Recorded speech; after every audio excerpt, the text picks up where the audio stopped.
Hello, my name is Michelle Goans, and I'm the gallery director here at Arts Visalia. Today, we are speaking with Peggy Davis, whose amazing sculptural work is here in our main gallery for the month of September. Welcome, Peggy. Thank you so much. I'm just thrilled that you selected my work, and I've appreciated all the support I've gotten from you personally and from Arts Visalia. Oh, well, we're so happy to hear that and so happy to have you. So to start, why don't you tell us about your journey into art making and your art making process?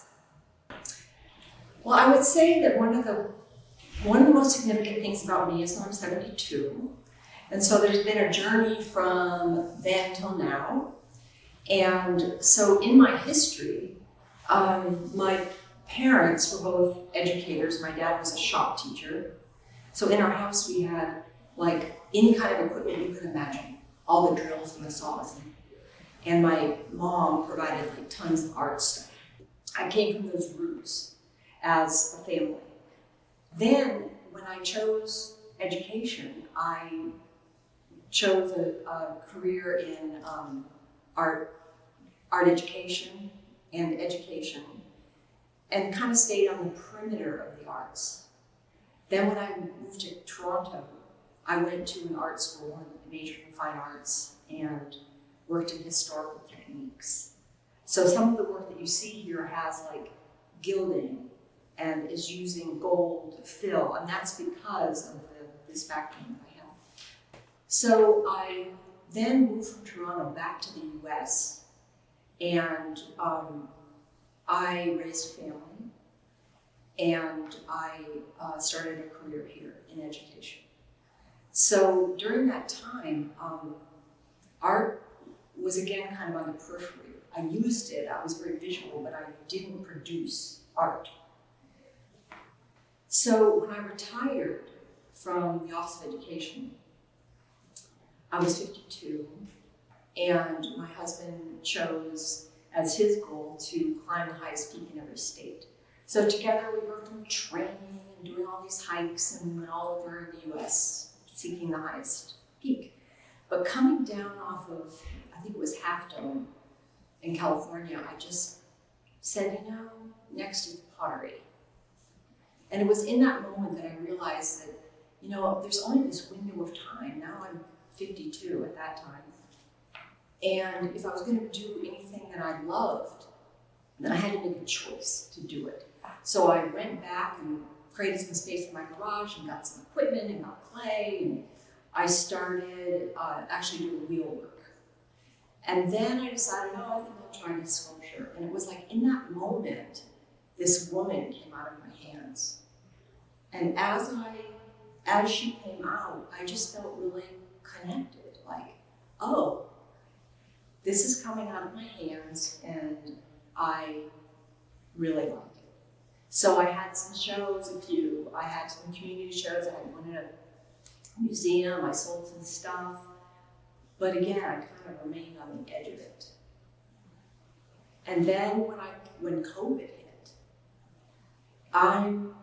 I have nothing to get in my way, right? There are no people, there's nothing. I set up in the garage my kiln and the ability to work, and I just kind of fell in love. Like, I loved being in that room. It was 109 degrees in the garage, and I was like, I don't care. I'm like really happy doing this work. I wake up in the morning, and I just want to go sculpt. I dreamt about it. You depict women in your work, and you touched on this a little bit, to explore the different aspects of womanhood. Can you tell us a little bit more about that? So I cannot think of a time I actually sculpted a man. What comes out of my hands is always a woman, and it wasn't necessarily a choice. It just happened that way. But I think being a woman my age, a product of like the 50s, entering into education and a career, I was always adjusting to a white male-dominated universe. I was always the only woman in the room. And so I modified. I was always adjusting to make it work. And so as now that I'm 72 and the role of women has evolved, and I have daughters who they would never think of modifying who they were to exist in the workplace. I mean, to some degree, but they would be more careful. And my granddaughters, they are much more confident in the world. So it was like a journey to see women evolve. And one of my daughters said, "How come your women are like all tall and lean?" And so as I thought about it, I thought, well, I think it's because of the way I create them. I start with a slab, and I'll create a tube, and that's tall and lean. But then I started reflecting more on what women are really like, what our bodies are like, and our faces are like, and how we're all so wonderfully different. And I started to integrate faces and looks and bodies of different cultures and body types into my work. Do you find your own life experiences reflected in your work, or do you try to look outside of your own experiences? I'd say both. They're reflected in my work in that I feel the plight of the women, like the way they might be posed or looking, and I do connect that to how I felt as a woman. But also, particularly during COVID, there were a lot of things that happened during COVID. I mean, there was a lot about white privilege. There was a lot about Black Lives Matter. There are a lot about gender and sexual issues. And all of that was manifesting while I was working. And so I was very conscious about how much I needed to learn during that period of time with all that was happening in the news and what my role was going to be and who I was going to be. So that got translated into my work. You're able to accomplish all of these really great, amazing textures in your work and all of these different pieces. Would you mind telling us a little bit about your process into creating those textures? I love texture. I'm a texture person. So some people might be really drawn to silk. I'm burlap. I'm just nubbly, coarse. If I look at the kind of clay I like, I do some of these art porcelain when they're smooth and they have a clean texture. Some of them, the stuff that I love the best, is rough and gritty and urban. And the clay is really strong, and you can pile it up and it will hold its body. So I love the texture. And what the process of creating them, I have a slab roller. And so I will roll out a slab and then take anything. It could be a piece of textured fabric, it could be burlap, it could be canvas, it could be plastic that has some texture, and I will roll over it and I'll embed the texture into my clay and then use all or part of that in my work. And then that's kind of stage one, building it with texture. And then afterwards, after the fire, then it's another whole layer of who's this person going to become as they're embellished. They might not be embellished at all, as some of them aren't.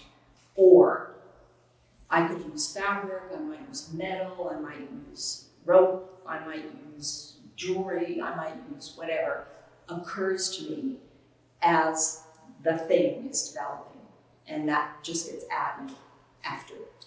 Do you find it difficult or intimidating to work with such large pieces and creating such large works? So I really enjoy the process of building big, and I'm only limited by the size of my kiln. So my kiln is 26 inches high by about 22 inches wide. And something happened recently was I built a sculpture to those dimensions, and then when I was getting ready to lower it into the kiln, realized that there was no room to get my arms in the kiln. First it was too heavy, I couldn't get it in. I was gonna have help, but I couldn't get it in physically because there was no room. So my son-in-law, J.D. Cerulli, he owns Precision Toolmaking, and he's an engineer. He came to the house and he constructed a piece of stainless steel with screws in it, or hooks in it, and then had these chains with handles. And then went and recruited some college guys on the street who generously came over and they hoisted this piece and they brought it over and lowered it into the kiln and did the same thing to get it out. And then I promised I would never do that again. And of course I did immediately. The big is really, it's exciting to be able to do it big, but piecing pieces together is hard because they fire differently and they shrink differently, and getting them to join is hard. But I do like it. I think it's fun to do. Is there anything else you would like to add today? You know, I think if I were to add anything about this sort of life journey to this moment for me, it's that I allowed in my life the fear of success, fear of failure, to drive a lot of life decisions that, in hindsight, I wish I had noticed that more, noticed that that was happening to me, and also that as particularly women of my generation tend to often care more about other people's needs than they do their own. And the reality is that I'm a happier person. I enjoy my work because I'm giving the process of this work. And so if anyone gets that from my work, that would make me feel really, really good. Well, thank you so much, Peggy. It's been a pleasure having you. And be sure to come down to Arts Visalia throughout the month of September to view this amazing exhibition, Peggee Davis Emerging. Okay, thank you, Michelle. It's been wonderful to work with you and Arts Visalia. Really great organization. Thank you.